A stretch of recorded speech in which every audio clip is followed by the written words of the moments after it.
ربیع الاول کا مہینہ آتا ہے، ہم سب کے دماغ میں ایک دفعہ نبی اکرم صلی اللہ علیہ وسلم کا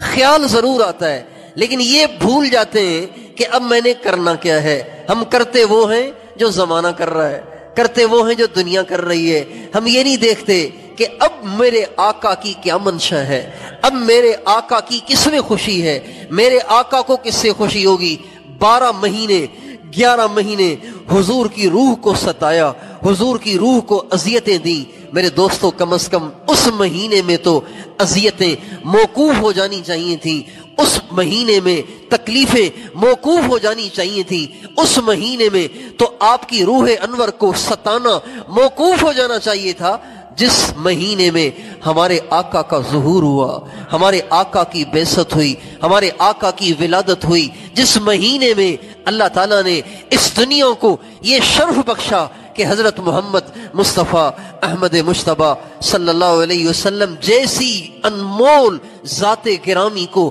اس دنیا میں بھیجا۔ رمضان کے مہینے میں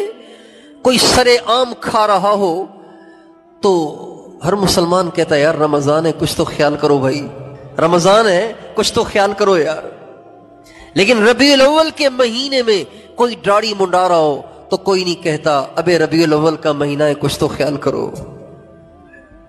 ربیع الاول کے مہینے میں ہماری بچیاں بے پرد ہو کر بازاروں میں نکلیں، کوئی ماں، کوئی باپ، کوئی ٹیچر، کوئی پروفیسر یہ نہیں کہتا بیٹی ربیع الاول کا مہینہ ہے، یہ تو وہ مہینہ ہے جس میں ہمارے آقا حیا کو لے کر آئے، پردے کو لے کر آئے، احکام کو لے کر آئے، شرم کو لے کر آئے، حجاب کو لے کر آئے۔ کم از کم اس مہینے میں تو بے پردگی سے بچو۔